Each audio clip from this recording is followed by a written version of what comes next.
Spotty showers upper 60s tonight. I'm WPTV First Alert meteorologist John Gerard for News Talk 850 WFTL. From the Anajar and Levine Studios, Anajar and Levine Accident Attorneys. Call 1-800-747-FREE. That's 1-800-747-3733. The following program is paid for by Glazer and Associates. The views and opinions expressed in this content do not reflect those of 850 11 o'clock on 850 WFTL in South Florida. And, of course, we are live right here on YouTube on Condo, Craze, and HOAs channel. Join us there. You can also chat with us. I'm Karen Curtis, and I'm here again today with attorney Eric Glazer from Glazer & Sachs. Eric is board certified by the Florida Bar in Condominium and Plan Development Law. The firm has attorneys in Fort Lauderdale and Orlando. And we're here each week to answer all your calls and emails about the issues that make life in your condominium or HOA absolutely crazy from one minute to the next. And we'd love to get the phone lines going early, answering all of your condo and HOA questions, no matter where you are in the state. Give us a call right here in the studio, 877-850-8585. Again, that's 877-850-8585. Or if you prefer to email us your questions, you can do so by visiting the show's website at condocrazeandhoas.com and by clicking on the Contact Us tab, or by asking a question on our YouTube channel. Eric. Absolutely. Hey, good morning, everybody. If you're a fan of the show, of course, don't forget to subscribe to two things. Number one, of course, as Karen said, our Condo Craze YouTube channel. And secondly, join our email list. That's really important. And you can join our email list by visiting the show's website at condocrazeandhoas.com. We have about 10,000 people who are registered on our website, and each week they get announcements about the show, changes in the law, upcoming seminars, and a whole bunch more. As a matter of fact, before I forget, Karen, this Wednesday will be the start again of we go through these seasons where we teach all these seminars. Where we go, here's the spring season. It's in April, and we're going to be all over the state during April. But this coming Wednesday, we kick it off in Broward at 9 o'clock in the morning at the L&L Condo and HOA Expo. It's at the Signature Grand in Davie. We love that. So for those of you who are in Broward, or you could even live in Dade or Palm Beach, or some people have driven across the state. I remember one time I was teaching and a woman said, I drove down from Jacksonville. I was like amazed. But, that's amazing. But appreciative, I'll tell you that. But again, we'll be in Broward this Wednesday. If you want to register for the board certification seminar, just go to our website again, condocrazeandhoas.com, or just call my office, 954-983-1112. Again, 954-983-1112. And, of course, tomorrow, and like every other Monday, we do a blog, which is found at hoa-condoblog.com, hoa-condoblog.com. Tomorrow's topic, pretty interesting as I run from board meeting to board meeting. So, who's sir or director in your community? And are you sure? The answer may surprise Really? you. That I could promise you, absolutely. So, and before we get into anything else, I just wanted to point out that the governor could call for a special session for two reasons. One of them, because of your letter and the fact that nothing was passed making it safer for condos in the state. The other thing is the Disney designation as its own governing body. You know, they have their... there's, they may get called back to challenge that. Exactly. There's they could do both. Representatives and senators who may strip Disney of its privileges that Florida has always been given it, because Disney is coming out big time against what's being labeled as the Don't Say Gay bill. You know, I looked at it, and I got to tell you, all it's saying is, you know, before third grade, those type of issues. Please don't talk about that. Right, please don't talk about that before third grade. And I don't know why. It's the please don't talk about that yet, Bill. Right. I mean, just can we at least wait till fourth grade, or, you know, to talk about that stuff? Listen, teachers should be teaching math. Thank you. Teachers should be teaching science. They shouldn't be teaching about things that really should be left up to the parents. So I looked at the bill, and respectfully, I don't understand the argument from the LGBTQ side. I really don't get it. I don't see it as offensive to that community. It just gives parents power, and you know, when you set boundaries that haven't been set before, people that have been walking over them get upset. The same teachers speaking to third graders shouldn't be talking about divorce, shouldn't be talking about any family-related issues. Though that's left to the family. not to the teachers in 3rd grade or below. But, let's leave it at that. That's my 2 cents. Okay. So this week, apparently you were on vacation and then you came back to condo craziness, running from meeting to meeting. Tell me about it. It's been nuts, including this week. Now that COVID is basically over and, it's in our rearview mirror, most associations now are finally having their annual elections in person. It's great to be in front of people again. But they do it as a hybrid. They also provide the owners the opportunity to appear by Zoom as well. So we have normally at these meetings, I'll get there. There'll be some unit owners who are in attendance, some board members are in attendance, and the rest of the community still gets to see the meeting from the comfort of their own home. And I think it's working great. And the boards are definitely back to work. That I can tell you, no question. Yeah, and this week you apparently were involved in a very unique annual meeting, I understand? This was pretty crazy. This week I actually attended and I ran an annual meeting where for the first time in my 30-year career, think about this, how many meetings have I done in its 30 years? Hundreds and hundreds of annual meetings, right? For the first time, I saw the board, okay, the board members got elected, and then the board has their organizational meeting, and the board made somebody president who wasn't elected to the board or didn't even run for the board, and yet he was named president because the people on the board thought he could do a good job. That's right. If it sounds confusing, it is. Yeah, how is it possible that someone that doesn't even run for president or the board run for the board, right? winds up as president? I'm not talking about the general election in 2020. Right.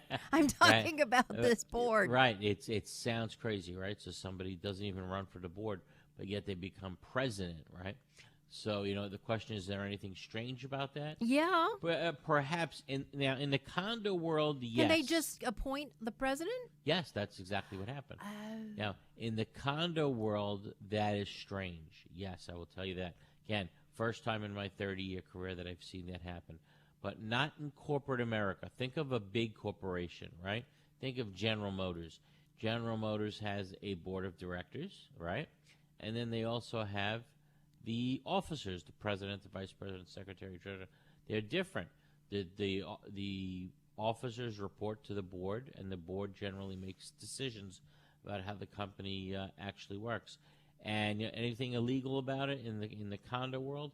Absolutely not. And the problem are, people are still confused out there between the differences between a director as opposed to being an officer, and there's differences between the two. A director. Huh. Yeah, there's a difference between the two. Okay. Absolutely. Okay, so when it's an election, and it's election time now, right? Yep. Now you're seeing elections really go like crazy. Yeah. The people who are running for a seat on the board of directors, they are running. Okay, so right, and just for the board, they're running for a seat. Right, they don't run specifically for president, vice president, correct. secretary. They're running for a seat, but on only the board. for a directorship. Right. So the guy that was appointed president ran for a directorship. No, he didn't even run as a directorship. I'm so confused. He didn't even do that. He's a member of the audience sitting there. He didn't even run for being a director. Okay? He's just sitting in the room. The new board gets elected, right? And they see him sitting in the audience, and they said, we want to make you president, and they made him president. And, it's very, very unusual. But again, but you can do it. Yeah, it's in this particular community, you are able to do it because the documents don't require that you are a member of the board in order to be president. You really got to look at your governing documents. Okay. The bottom line is, the winners take their seats as directors, and believe it or not, they can do whatever they want. Yeah, well, sometimes not all documents require that the board member is also a homeowner or even a unit owner. How about that? Right. How about this? They can be living in a completely different community, in a completely different country, but can technically run for the board or be appointed by the board as an officer or director if a vacancy occurs, as long as your articles or bylaws allow it. And believe it or not, a lot do. Huh. Wow. Wow, Yeah. wow. It's strange. A lot of people are, baffled by it. They can't believe it, but that's how it works. So when do the board members of the board decide who is going to be the officer? The officers And was there directors, somebody who yeah. wanted to be president who didn't become president who was pissed? No. It's just like the board.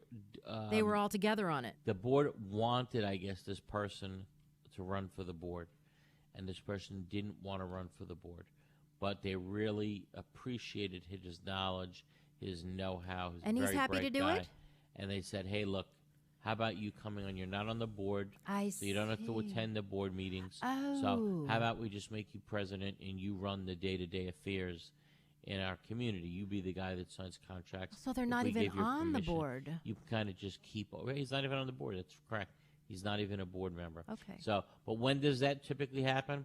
At the very first meeting after the board members get elected, the board decides who's going to be the officers. And that means the president, vice president, secretary, treasurer, usually. And that meeting is called the organizational meeting. And again, in my 30 years, it's always presumed that the officers that are chosen must be the fellow board members. So in other words, let's say, this 5-member board, right? They get elected. Okay, so which one of us want to be president? Which one of us want to be vice president?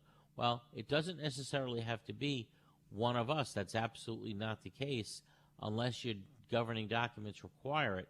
So you need to look at your articles. You need to look at your bylaws very, very carefully. Oftentimes, the board doesn't have to limit those officer positions solely to people who sit on the board. Again, it's two separate things. That is they so can interesting. choose amongst themselves to elect. Could they one make of you them. president? Yeah, absolutely. If a board out there. Have you been made president? No. Oh. I was president of an HOA that I lived in 20-something years ago. But not on the board. But yeah, I was on the board. I Oh. was on the board. Yeah. So that's how it typically works. The board members make themselves also the officers, but it's not Doesn't have to be. necessarily have to be that way. Themselves to elect even another homeowner or another owner in the community, in a completely different community. Really? They can they can choose to elect somebody 1,000 miles away as an officer. So that's how it currently works. And the bottom line is, it's all in the documents. That's the bottom line. That's what you got to look at. Well, now I know when people run for the board, it's got to be secret, right? Right, You put your exactly. ballot in the envelope Correct, and in the right. other envelope, and it's Exactly right. we're not supposed to know. What about the vote by the board for the officers? Does that have to be in secret? It's a great question. And the vote by the board members may be secretive if the board members want it to be secretive. Now, most board members don't want it to be secretive, and they'll do it out in the open. But, and here's the but, the vote for that must be taken at a properly noticed board meeting, and the unit owners have a right to be there. Okay, that's the bottom line. Now, I will tell you, over the years, especially when I started a long time ago, there was this way of doing things that was certainly always bizarre. After the election, the board would say, okay, we're going in a private room now, and we're going to select amongst ourselves who's going to be the officers. And we'll come back and let you know who we've chosen. Okay. Completely illegal. Oh. Okay? That, when the board selects the officers, they have to do it in front of everybody. They can't go to some private room and do it by themselves. And I still see it done, like when they get hired by a new association, and they'll start walking to that back room for a private meeting. I'm like, what are you guys doing? You're not allowed. You gotta stay in front of everybody and take that vote. Can't do it behind closed doors. That's the bottom line. Yeah. I never knew some of this stuff. It's pretty amazing. Yeah. And so who would have ever thunk it? Who Yeah. would think that someone who lives in a different building can No. wind up being Or- president of your board, and they didn't even run for your board? So the bottom line, what we learned. So that one person may serve on the board or be an officer or more than one association. in Right, one- exactly. That's right. So for our listeners, if you actually know somebody, for example, who's doing a great job in another condominium, and they're smart, bright, and they're a very intelligent board member in their own community, If they are slightly out of their mind and they haven't taken their meds in a few days, maybe they'll agree to serve on your board as well. So it was funny. In pulling out and coming to I said, "Did you make the board?" She goes, "Oh yeah, I'm on the board." And I'm like, "Okay, yeah, good." And as we're driving away, my dad's like, "Is that a paying position?" And I'm like, "No." He goes, "Oh, good." But technically, they could make me president even though I wasn't on the board. Correct. If the documents allow for it, that's right. But would love to know what our listeners think. A, would you want somebody who doesn't even own a unit or live in the building as your president of the board? Would you want someone elected as president who didn't even run for the board of directors? Let us know what you think. Let us know if there's some of these irregularities in your condo.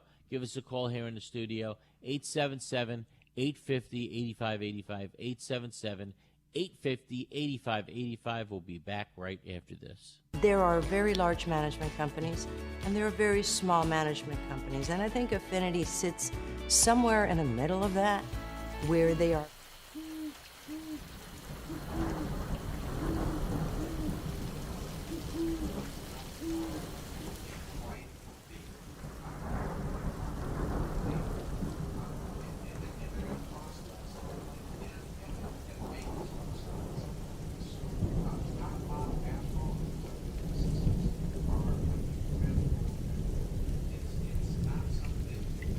Oh no, an unexpected leak.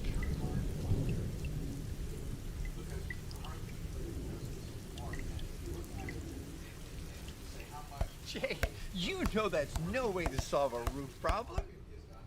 Call Best Roofing. We solve roof problems. We are DMI Paving and Seal Coating, Florida's parking lot experts. We specialize in asphalt paving and repair, including pothole repair, seal coating using JC7 or polytar, concrete curbs, ramps, and walkways, and striping and pavement marking, as well as ADA compliance. We service commercial properties, including homeowners associations, apartment communities, shopping malls, warehouses, stadiums and arenas, and more. Experience is worth more than anything in an industry like ours, and our staff has decades of it. We have specialized equipment for any job, regardless of size, saving you time and money. DMI has a reputable history. We have been in business since 1956. We serve the state of Florida from 6 locations. Let us bid on your next parking lot project. Visit us online at dmipavingandsealcoating.com. There are very large management companies, and there are very small management companies, and I think Affinity sits somewhere in the middle of that, where they are big enough to provide you with all of the back of the house services, the accounting, the infrastructure, the support systems, but small enough to be high touch. We believe at Affinity that we do the 9 to 5 so that you don't have to do that.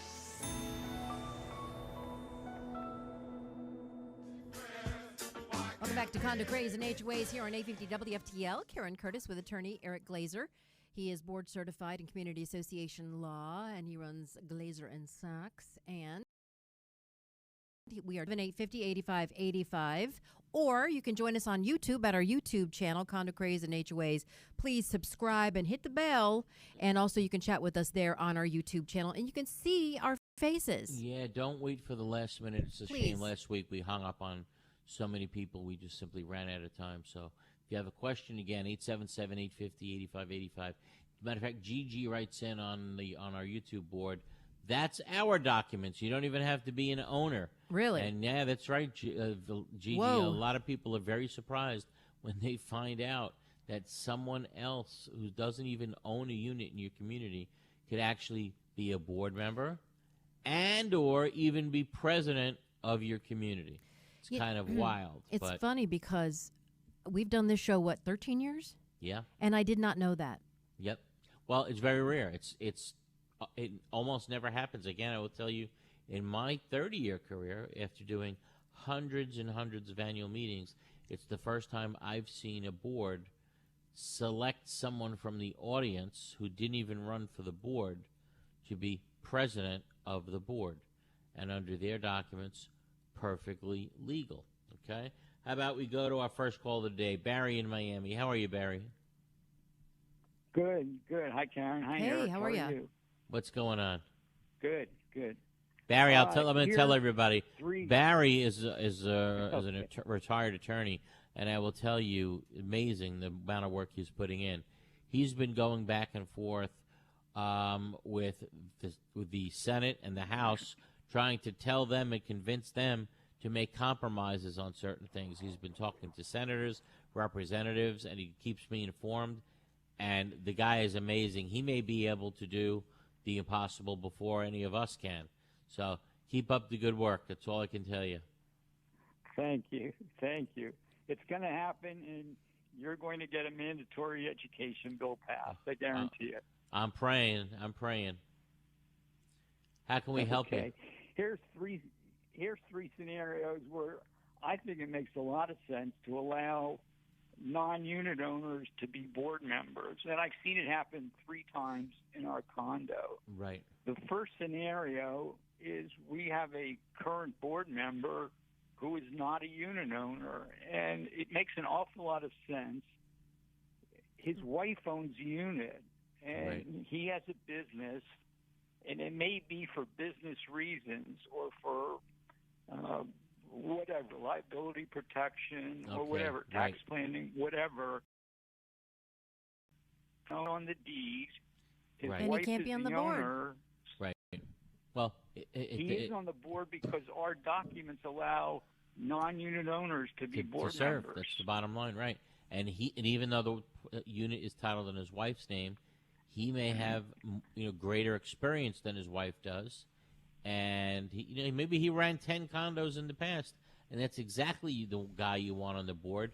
But he didn't put his name on the deed, as Right. Barry's suggesting, for certain reasons. He just didn't want his name on the deed, and still, that guy should be Right. able He to sat be on on your other board. boards. Right, and He's he already certainly sat would on be an other asset boards. to your He's board. a businessman. Right, Yeah. exactly.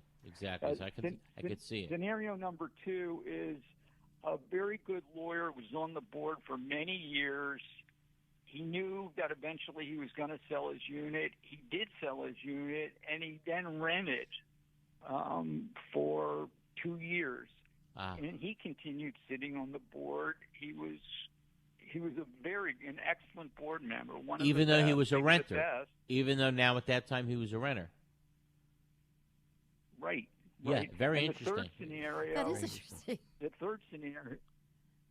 The third scenario is we have renters who would be excellent board members, and a lot of times they are renting for a year, and they are going to become buyers. They want to see how they like it, and they're very, very talented people, and Sure. they would make excellent board members. So Barry, you can have a lot of different scenarios where I could see that happening. It makes a lot of sense. And Barry, I'll I just throw gotta out tell you, I one think you're more 100%. area which Yeah, I think you're right. think makes sense is Yeah. to allow renters to attend board meetings. We don't allow it, Right. and I think the renters, in a lot of cases, they would have a lot to add. But for Right. some reason, a lot of documents are drafted. So wait, you can to have a let renter on the board, renters- but not a renter attend the meeting? It depends what your documents I'm say. so But Barry, confused. you're making a good Yeah. point.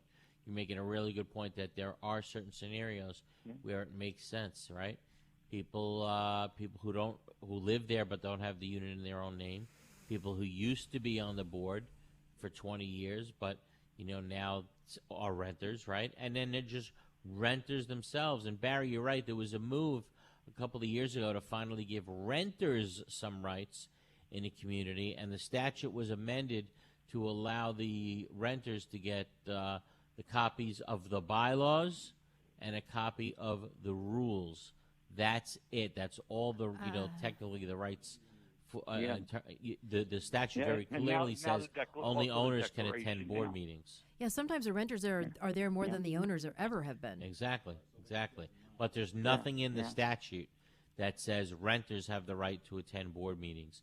And you know what? I think that's wrong. I think the renters should know what's going on in their community. I think it's a great idea. So the statute doesn't say anything about them being on the board, though.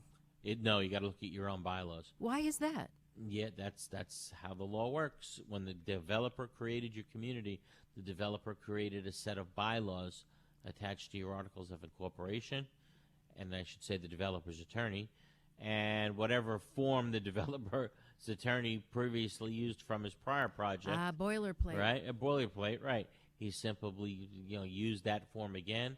Some of them have language that allows non-owners to serve. Some of them don't.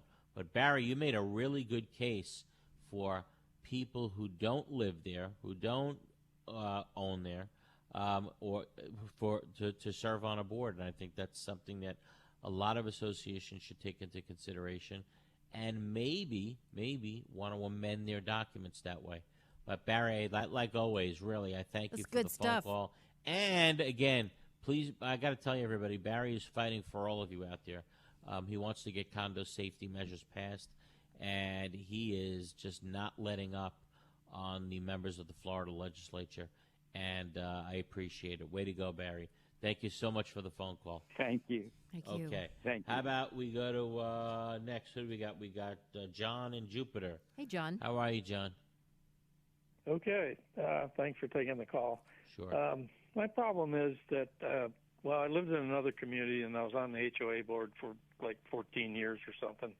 We moved. We have a new one now, and I've only been here a short while, but they had passed a special assessment the board did, without any advance notice that they were even going to be discussing it at a meeting.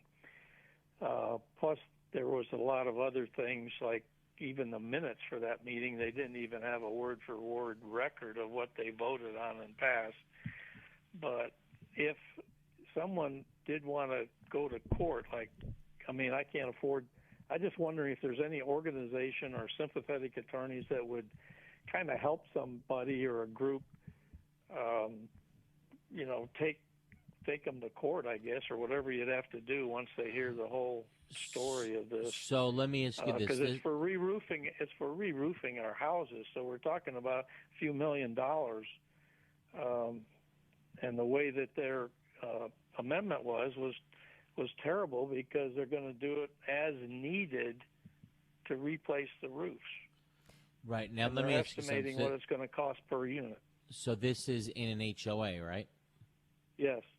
Yeah. Well, bottom line is you certainly needed notice by the board before they passed a special assessment. I thought they could just do it anytime they want. Well, they need to notify the unit owners that they're going to pass a special assessment. They could do it. Okay. But they got to give the unit owners bottom line notice that they're going to do it did not happen. at a meeting, and typically it's 14 days notice. So I would, can you fight it? Yes, but what will it mean? It will mean that the board will do it right. Okay, you win. We'll give the right notice. There's still going to be a passage of that special assessment because the roofs still have to be fixed. That's the bottom line. Okay. So they can post it. The people living here had no idea what this amendment said. So there was never a meeting, even after they passed it at the board meeting, to educate or to have just a general meeting to discuss it with the owners. No, they should. There's no question that they can do it without a vote of the owners. There's no question that that the statute says that, but they still have to do it at a meeting of the owners. That's the bottom line, and it has to be noticed, and the unit owners have a right to attend. So did they do it wrong? Certainly they did it wrong. But, again, even if they did do it wrong, all they got to do is do it right, and it will still pass. So they'll say, okay, well, that's the problem. They scheduled it 3 months later, the vote, and they had no meetings in between. And then they kind of rammed, so to speak. But it did pass the people with 50% plus one. Huh. But nobody really knew what they were voting on, I don't think. What are you saying? They gave the owners the right to vote on the special assessment? They sure did. Yeah, okay, that's unusual. It's funny you're complaining that the board did things incorrectly. No, but there was no over and discussion, beyond. or this was even there hitting everybody with, put your proxy in because it's the annual meeting and we need the quorum and all this kind of stuff. If 50% plus one voted for it, to me, obviously it sounds like there was notice. It doesn't seem to me like anything was done wrong. But, sometimes people are just upset about the fact that special assessments are passed in their community. And I can tell you, eventually, you ain't seen nothing yet is the bottom line about when we finally get serious in condos, especially about condo safety. We thought all that was going to kick in this year. The legislature got a little nervous that they're going to be kicking people out of their condos because of the costs involved in forcing them to make these necessary repairs. So perhaps the legislature think it's better than that they collapse in their condominium like Surfside and the Chamonix Towers did, rather than pay more money. That's where we're at.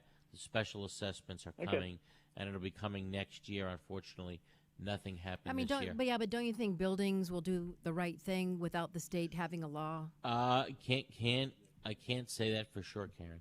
And I especially can't say that in 55 and over communities where there are people with fixed incomes. You say, all right, but now they know that a building can fall, right? Mm-hmm. So they're going to do the right thing, even without the legislature making them do it. I wish I could say that, and I think what you just said is common thinking among a lot of people, that people are naturally going to do the right thing anyway, regardless of whether the legislature makes it mandatory. But unfortunately, how do I think? No.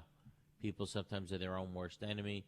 They don't realize. Again, if you think that the Champlain Towers, the people that perished there, may they rest in peace, if you think that's somehow, again, like I said last week, an anomaly, it isn't. There are many buildings on the water, especially right now, who are in the same or even perhaps worse condition than the Champlain Towers was, and it's going unrepaired, it's going unfixed. And think of how many buildings are on the water in the state of Florida. What do we got, like 800 miles of coastline? Mm-hmm. Something like that? Mm-hmm. So just think of how many buildings are built on the water that probably need major structural repairs right now, and it's going undone. Think about that for a second. But let's take our bottom of the hour break. Taking your calls, everybody, 877-850-8585, 877-850-8585. Be back right after this. Is your condominium or HOA in need of accounting services? Look no further. Gerstel, Rosen & Goldenberg is one of South Florida's largest accounting and auditing firms, as recognized by the South Florida Business Journal, and is one of the few accounting firms uniquely specialized to provide accounting services to their growing condominium and homeowner association clientele throughout Florida. With primary offices in Aventura and Boca Raton, satellite offices in Naples and Orlando, and a professional staff of 65, Gerstel, Rosen & Goldenberg is prepared to meet the needs of any condominium or HOA in the state. The professionals at Gerstel, Rosen & Goldenberg also have experience working with timeshares, cooperatives, hotel condominiums, mixed-use buildings, and ancillary operations like restaurants, spas, and country clubs. Put their 25 years experience in your corner. Gerstel, Rosen & Goldenberg, 305-937-0116. That's 305-937-0116 or grgcpa.com. Someday, you will need insurance. And for that day, you'll be glad you wrote down Insurco Insurance and Financial Services. Why? Because Insurco virtually insures everything. They're a full-line insurance agency that'll put together the best possible coverage and premium for almost anything. Need homeowners or condo insurance? Call Insurco. Need auto or motorcycle insurance? Call Insurco. How about golf cart insurance or trailer and RV insurance? Just call Insurco for a free quote. They're open every day. From renters insurance, officers and directors insurance, and personal liability umbrellas to all types of business insurance, boat insurance, cancer policies, life, health, and annuities. All you need is Insurco. Get a free quote. They service Dade, Broward, and Palm Beach. Speak English and Spanish. Insurco Insurance and Financial Services. It's the only name you need. Office at 14401 West Sunrise Boulevard in Sunrise, inside Edmore Chevrolet. Call 954-846-1206. 954-846-1206. That's 954-846-1206. Need an insurance evaluation, audit, or quotation for your condo association or homeowners association? If so, then you need to speak with our insurance experts at Mack & Waltz. We insure over 800 associations, and we are the clear leader in this marketplace. Mack & Waltz has been in business since 1989. We write insurance on billions of dollars of property values. We are an independent insurance agency representing insurance companies which specialize in condo and HOA insurance. The staff at Mack & Waltz works closely with board members and property managers and regularly attends association meetings to help educate the association about their insurance policies. To learn more about how Mack & Waltz can save you money and improve your insurance program, call now 954-640-6225 and ask for Greg Waltz. 954-640-6225. Mack & Waltz Insurance Group. Let us protect your association. He is board certified in community association law. It is the election season. Lots of seminars going on as well. You've got one at the Signature Grand on 595, which is always fun. Exactly. If you'd like to call us, the phone lines are stacked, but they will open up 877-850-8585, 877-850-8585, or you can watch us on YouTube live. Absolutely. You'll see us. Questions are coming in on YouTube. We'll get to them too, but let's go back to the phones. Mike in Jupiter. How are you, Mike? Hello. How are you this morning? Hey, how are you? I'm good. Good. The question I have is I want to buy a unit, and the current owner has it's leased out to a tenant. The tenant is a couple. It's a boyfriend girlfriend. The actual tenant left, and the person that's not on the lease remains and will not leave the unit. Okay. What options are available to have that person? So how long is the lease? Well, that person that they're not even on the lease. That person. The lease was up in March. Okay. Well, and the person that's in the unit was not on the lease. Okay. So this is up to the landlord now, right? The landlord now can file an action for what's called ejectment. Ejectment. That's the cause of action now. To actually have this person ejected, removed from the property. But he's not on the lease. Right. That's exactly why I'm not saying it should be an eviction action. I see, an ejection. It's a different type of action called ejectment. Whoa. And the landlord needs to hire a lawyer to do that. Say there's this person that appears to think they have a right to live. Lord, just to be clear, just to be safe, you don't want to do things like, well, I'm shutting off the electric. Right. I'm shutting off the and water. They're on an iron lung or something. Yeah, exactly. You don't want that to happen. Good Lord. So the bottom line is it's lawyer time, and it's time to go to court and file an action for what's called ejectment and removal of that person who's in the home and who's in the home illegally. Okay? So I hope that answers your question. Let's go to let's take one from the board. Let's see. Debbie writes in and says it's not always a good thing as they brought in a contractor that didn't protect the community with insurance. Oh. What does he have to lose if we get sued without workers' comp? His permissions. Right. In other words, in her community, their docs state that an outsider, not someone who owns, can be in our board, and currently we have a past president's friend on the board. Okay? And it turns out that person comes in and is doing things that are not working out. Well, remember, the president always serves at the will of the directors. So if it turns out that the directors don't like the job that the president is doing, it comes right in. Okay? So it's not like you have to go through the whole recall thing.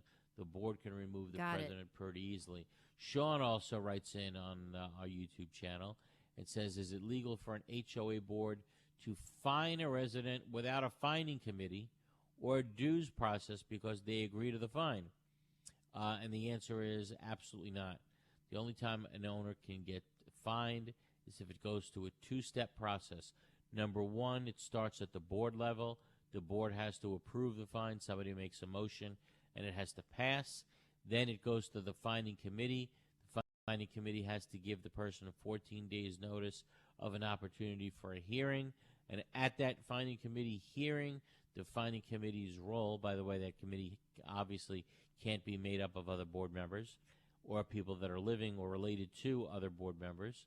And that committee's role is simply to keep the fine in full or dismiss it entirely. They can't just mitigate it. So I hope that answers your question. Back to the phone. Tom in Estero. Where's Estero? Oh, that's in Miami, right? Estero, no, it's in Estero's just north of Naples, right? Oh, goodness. How are you, Tom? Estero sits just north of Bonita Springs. Bonita Springs, right. Love you that guys have a area. wonderful outdoor shopping plaza in Ooh. Estero that always costs me a lot of money every time I drive past, right? I forgot the name of it. Absolutely, absolutely. Yeah. The gem of Southwest Florida. Nice.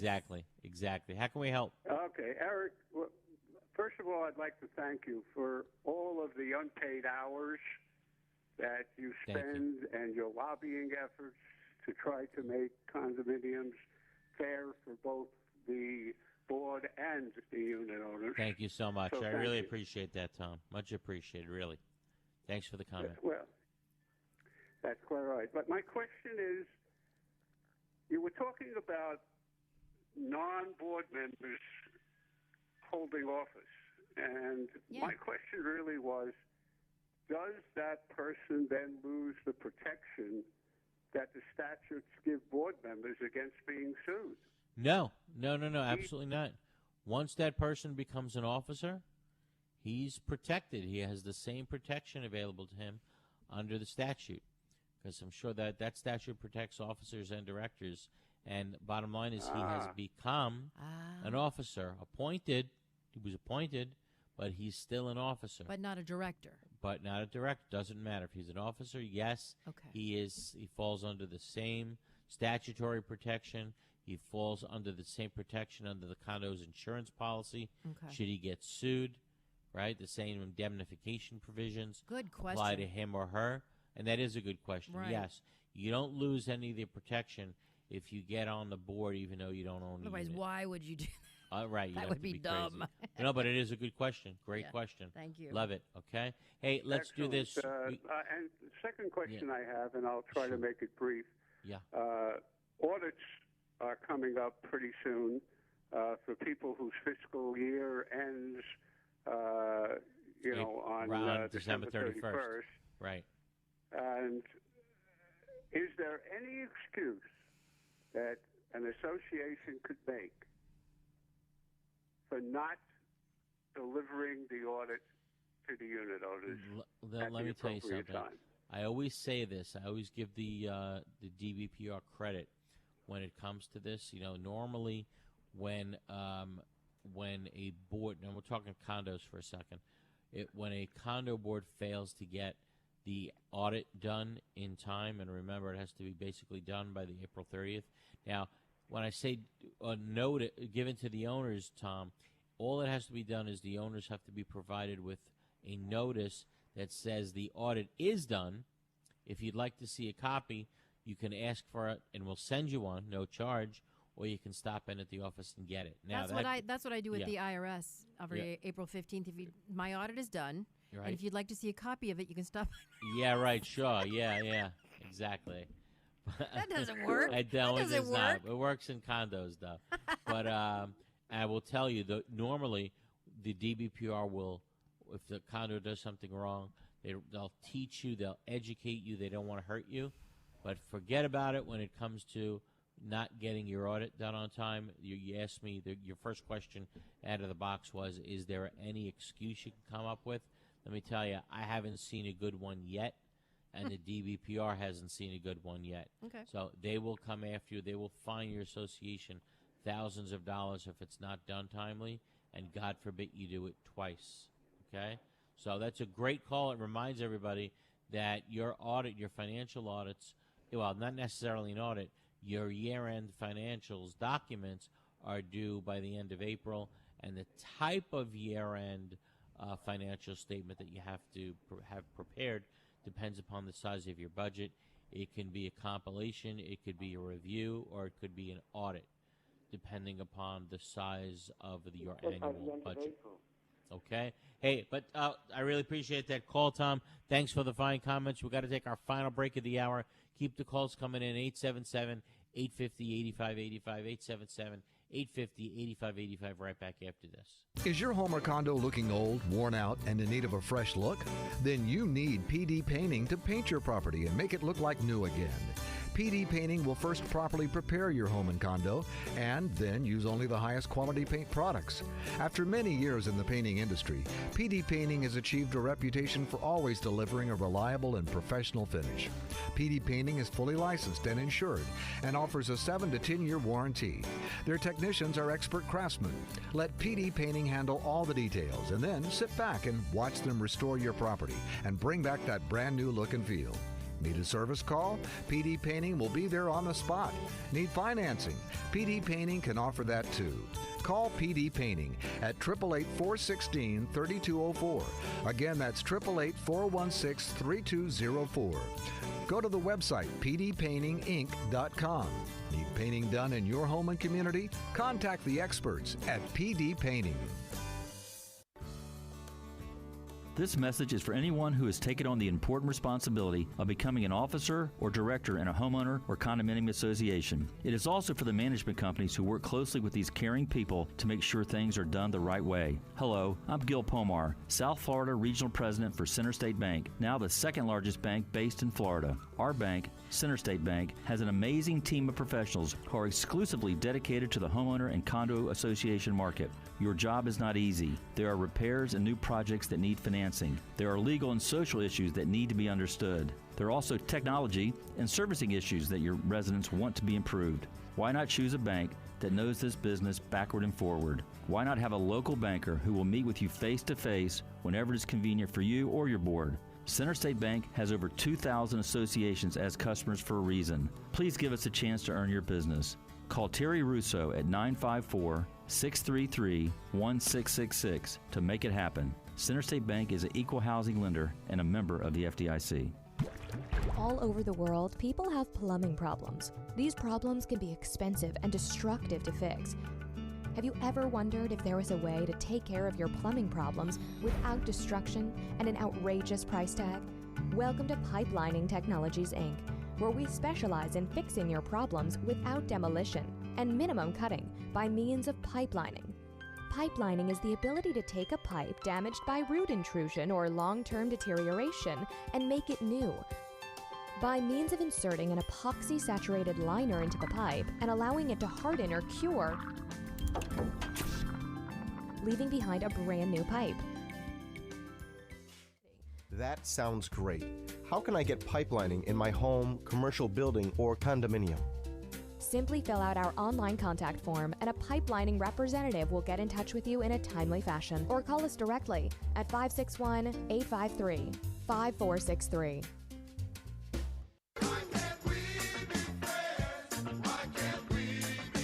Back to the final segment of Condo Craze and HOAs here on 850 WFTL. Karen Curtis with attorney Eric Glazer. We've been doing this for 13 years. He knows what he talks about because he is board certified in community association law. Phone lines, you've got a couple lines open, 877-850-8585, and join us on YouTube at our Condo Craze and HOAs channel. As a matter of fact, regarding YouTube, you just got a text message from Robert Listman. He's the brains behind the scene who makes this all possible. And it looks so good. And Robert is telling me to ask all of you guys to please hit the like button on the video. The more likes we get, the more Google will promote the show. That's right. Like so it, please, hit the bell. if you're tuning in, if you're tuning in by Google, it's that thumbs up that you see. Just hit that. And, again, you'd be helping us to promote the show potentially all over the state. Yay. Okay, how about we go back to the lines? Is it Tom in Lauderhill? Good morning. Hey, Tom, how are you? Good, thanks. I'm the president of a condominium association, and we've had a broken elevator for 2 months. We've been waiting for parts. All of a sudden, we now have a bill for $15,000 for repair. Right. I've had to use the line of credit to borrow, so I sent out an emergency assessment to pay for this. We also had a 50-year inspection, which more assessments will be coming to repair the building. Some of the owners don't think that they should have to pay this emergency assessment. What possible reason could they think as to why they should not have to pay the special assessment? Well, because they think that they should have a vote on it. Well, No. the elevator's in an emergency. Exactly. It doesn't work that Big way. time. But, Karen, you know what the most common complaint is? Why people don't want to pay for the elevator repairs? Why? I live on the first floor. floor. I don't even use the elevator. I do live on the first floor. Right, right. So who cares about the elevator? But bottom and we line have a is, blind person. yeah. So well, they need bottom, the elevator. Yeah. right. Of course, everybody lives above the first floor. Yeah, how are they needs getting the around elevator. that? Right. It's been So- down. So you did the right thing. You got the line of credit. You borrowed on it. You fixed the elevator. Is the elevator now working? No, not yet. We're waiting for another part. Oh my Another gosh. part. Okay. Bottom line is, whatever it takes to get that elevator fixed, that's your responsibility. That's the board's responsibility to get it fixed. And whatever that cost is, yes, you pass that special assessment. And like it or not, everybody's got to pay. Is there any kind of law for disability in no, this elevator well, should be fixed in X amount of time? There's no question that someone with a disability above the first floor would have potential to sue the board for violating their rights under the Fair Housing Act if they did not fix the elevator timely. So I can tell you, put that on your to-do list. Maybe make it keep number parts, one. buy parts and then have them stored or It's something. becoming with a lot of elevators. How old is your elevator? It's 12 years old. Yeah, sometimes what I'm finding is might be cheaper to buy a new one. Yeah, with elevators that are sometimes 30, 40-year-old buildings, it's very hard to find the parts that you need. Plus, you got supply chain issues. Yes, and there's supply chain issues now. That's correct. How much does a new elevator cost? Yeah, it could be Well, 100. we replaced it 12 years ago, and it was $50,000 then. Yeah, Oh. and that's pretty cheap now. Yeah, 50,000 Yeah. sounds cheap. Yeah, well, So, if you $15,000 to fix yeah. it, I think I'd get the new one. Now think of the big condominiums that are on the water, tall buildings. Oh. They have several elevators. Yes. And when they replace them, it's several $100,000. Ugh. And bottom line, like it or not. Okay, back to the phones. Thanks for the call, Thank Tom. you. Thank How you. about Jake in Boca? Jake. Hi, good morning, guys. How are you? Good morning. What's up, Jake?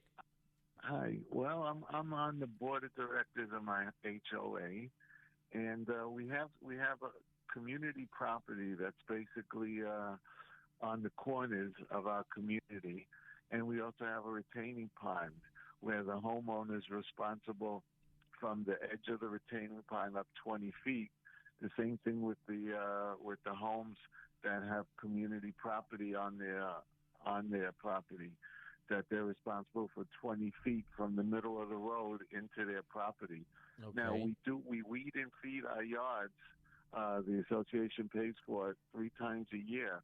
Now a lot of these homeowners, they have dried out yards or a lot of weeds, and they're saying that we're responsible to make sure that it's maintained properly, Yeah. which we are. And it says in our documents that the homeowner is responsible for this community property that's really on their property because it's a premium lot and stuff. Right. Are we responsible to replace the sod because they don't water it or do extra weed and feeding to it? You don't, like I say on this show many times, sometimes it's impossible to answer a question. Yeah. We try our best, but it's impossible to answer a question without actually seeing your documents in advance. And this is one of those. Sometimes you'll have homes built on, a lake, and many homes surrounding a lake, and you have to look at the documents as to, wait a minute, where is the line actually drawn between what must the unit owner take care of as opposed to what the association must take care of? And, Jake, there's no way for me to know in your situation who's responsible for what without taking a look at those documents. So if you'd like, call us in the office, 954-983-1112, 954-983-1112. By the way, it's getting late, so let me just say thank you to the really nice comments from Sean and Debbie G that I see on YouTube. Really appreciate it. And let's go to John in Dania, which may be the last call of the day. How are you, John? Hey, John. Yeah. Yes. Good morning, Carrie. Good morning, Eric. Hey, quick question. with regard to director or board liability, in a condo or an HOA, if the board has received repeated emails and pictures and communications regarding violations or selective enforcement, et cetera, Yeah. and they can be, gathered and shown. Does that then void the director's E&O insurance? That's very interesting, and the answer to that question may very well be a yes if we're talking about a dangerous person and let's say someone gets hurt. So, for example, let's say you keep advising the board of a potential dangerous situation. Someone may trip and fall, on this place. Someone may get electrocuted at this place. And you're notifying them week after week, month after month. And sure enough, a terrible accident happens. It's very possible that insurance would be voided because you knew about it the whole time, the insurance company would say. You never fixed it, and now it's not our fault, and we're not going to reimburse you for any liability. It kind of reminds me of the letter for it. you sent about the possibility of a building collapsing. Absolutely. If you're putting the person on notice, then their bottom line is they're ignoring you time and time again. Bottom line is, yes, insurance may be voided, and that's a great question, John. All directors out there should put that in the back of your head. I always say when you see a dangerous situation, you stop, you drop, you fix it. I don't care what it costs, you do it. Just got that whisper in my ear that it's time again to end the show. Wow, the hour goes so fast. It does. It's so good. Everybody on YouTube, thanks Thank for you. tuning in and writing in. Everybody that's listening We got on the 18 radio. likes. Thank Yay, you thank so much. you. Yeah, thank you so much, everybody. It's an honor to speak to you every Sunday at 11 a.m. here on Condo, Craze, and HOAs. And remember, two things. If you need legal help during the week, give Glazer and Sachs a call, 954-983-1112. Again, 954-983-1112. And register for the seminar in Broward this Sunday at the Signature Grand, 9 o'clock a.m. Just give our office a call. Have a great, healthy, and safe week. West Palm Beach, WRMF HD2 Palm Beach. Get full rigor. The Florida